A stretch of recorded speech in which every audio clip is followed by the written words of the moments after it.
Hello viewers, I doctor S B K Lal welcome you all in my YouTube channel. मेरे YouTube channel में आपका बहुत बहुत स्वागत है। अगर आप इस चैनल पर नए हैं तो चैनल को लाइक शेयर और सब्सक्राइब कर लें, ताकि विभिन्न बीमारियों और उनसे संबंधित जो उसका इलाज है और उससे संबंधित कुछ टिप्स भी मैं इस पर देता हूँ। उस बीमारी से संबंधित बहुत सारी ज्ञान की बातें, जिससे कि आप स्वस्थ रह सकें, इस कामना के साथ देता हूँ। और स्पष्ट रूप से ये मेडिकल इथिक्स भी है और for the welfare of the patient भी है कि अपना इलाज स्वयं नहीं करें। जब इलाज किसी कुशल चिकित्सक के निर्देशन में करें तो इस बात का ख्याल रखा जाना चाहिए, इस बात का ध्यान रखा जाना चाहिए। इन बातों को ध्यान में रख करके आपके ज्ञान के लिए ये वीडियो बनाया जा रहा है, ताकि आपको मतलब ये पता चले कि इसकी संबंधित बीमारी से से संबंधित ये दवाइयाँ हैं और उनका उपयोग करके बहुत लाभ लिया जा सकता है। लेकिन कई बार ड्रग एडमिनिस्ट्रेशन में और डोज में बहुत फ़र्क होता है। कई बार ऐसा होता है कि कुछ होम्योपैथिक दवाई का एक आध खुराक की आवश्यकता होती है, और अगर आप मतलब यूट्यूब पर देख करके या मतलब दवाई रिकमेंड के हिसाब से उसको ले रहे हैं रूटीन, तो कई बार नुकसान भी हो सकता है। तो कई बार लोग कहते हैं कि होम्योपैथी का कोई साइड इफ़ेक्ट नहीं होता है, लेकिन ये सच्चाई नहीं है। कुछ खास दवाइयाँ होती हैं जो डीप एक्टिंग दवाइयाँ होती हैं, अगर उनका आप ज़्यादा उपयोग करेंगे तो उसका ज़बरदस्त साइड इफ़ेक्ट हो सकता है, एग्रीवेशन हो सकता है, डिफॉर्मेशन हो सकता है। अब हम आपको उदाहरण दे रहे हैं। एक अमृत तुल्य दवाई है होम्योपैथी में, लेकेसिस। डॉक्टर कंस्टेंटाइन ने इसका परीक्षण किया था और उनका जो गर्दन थोड़ा सा टेढ़ा रह गया तो जीवन भर के लिए टेढ़ा रह गया। कोई दवाई उनके गर्दन को सीधा नहीं कर सका था। इसी तरह से आप जो कई बीमारियां होती हैं उससे संबद्ध जो दवाइयां हैं, या मतलब कभी कभी सिंगल डोज रेमेडी होता है, तो उसमें एक खुराक दवाई दे करके बहुत दिन तक प्रतीक्षा करना होता है। हमने देखा है कि दवाई का दुरुपयोग होते हुए, जैसे थूजा सब डीप एक्टिंग दवाई है।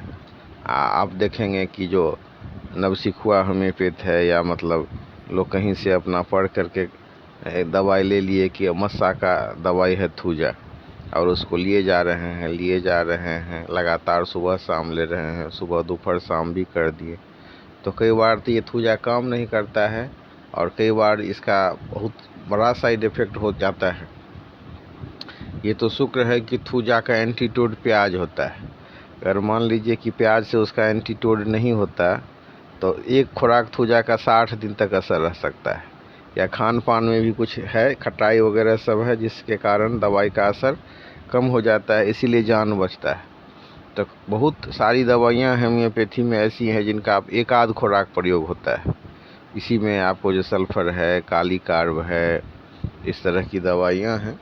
तो आज के वीडियो में हम चर्चा करेंगे बैकेज ड्यूरिंग प्रेगनेंसी के दरमियान में कमर में दर्द या बोझ जो महसूस होता है, उस पर ये वीडियो है।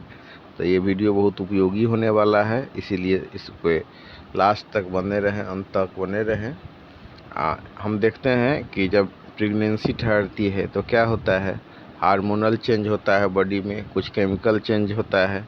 तो हार्मोनल और केमिकल चेंज होने से क्या होता है, शरीर में बहुत सारा जो सिम्टम्स उभरता है, जैसे किसी का ब्लड प्रेशर बढ़ जाएगा, किसी को कछमच्छी बेचैनी हो जाएगी, कभी घूंट घूंट का प्यास लगेगा, शरीर में टॉक्सिन्स बन सकता है। उसी हिसाब से एक सिम्टम्स होता है कि कमर दर्द में बहुत ज़्यादा बढ़ोतरी होना, ऐसा लगेगा कि कमर एकदम फट जाएगा।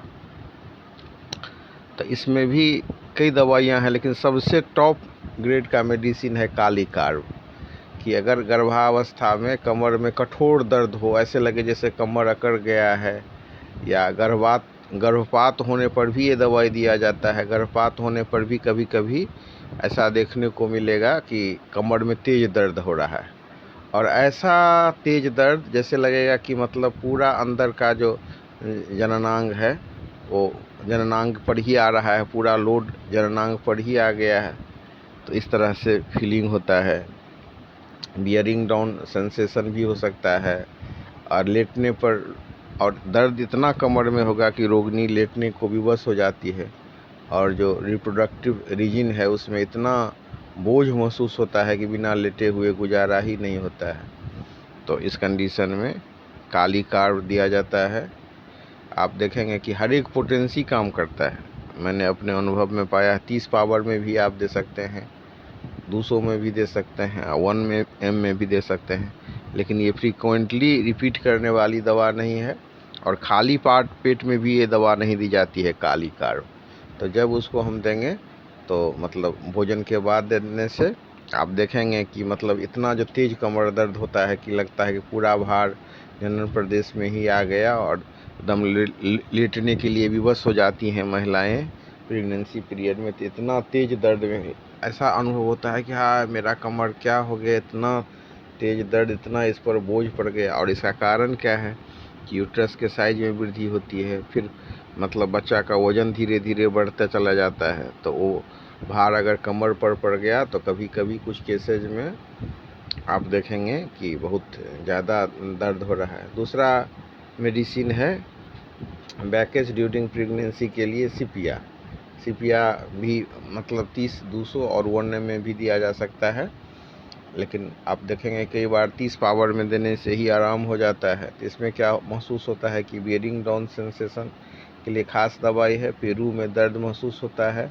और पेट पर भूरा भूरा रंग का दाग पड़ जाता है, और ऐसा महसूस होता है कि अंदर का अंग बाहर निकल जाएगा, मतलब जो यूट्रस है वो बाहर निकल जाएगा, प्रोलैप्स ऑफ यूट्रस हो जाएगा।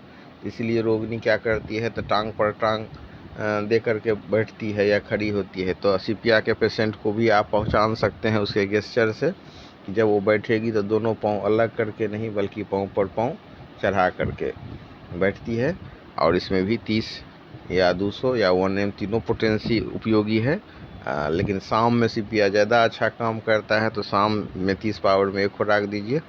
और अगर मतलब ज़्यादा तकलीफ़ है ये बियरिंग डाउन सेंसेशन तो 1 m में भी एक खुराक दिया जा सकता है। फिर एक दवाई है बेलिस पेरेनिस, ये भी बेकेस ड्यूरिंग प्रेगनेंसी के लिए बहुत अच्छी दवा है। तब कमर में ऐसा दर्द महसूस होता है कि सिर्फ मतलब अंतरतम पेशी में दर्द हो रहा है, मांसपेशी के लेमनेस के कारण अगर मतलब प्रेग्नेंट लेडी को चला नहीं जा रहा होता है तो कमर को पकड़ती है, परंतु तब भी नहीं वो चल पाती। तो इस केसेज में बेलिस पेरेनिस पड़ता है। वैसे बेलिस पेरेनिस भी चोट की दवा है, तो ऐसा जो मतलब मसल्स अफेक्टेड होता है उसमें हम देते हैं बेलिस पेरेनिस।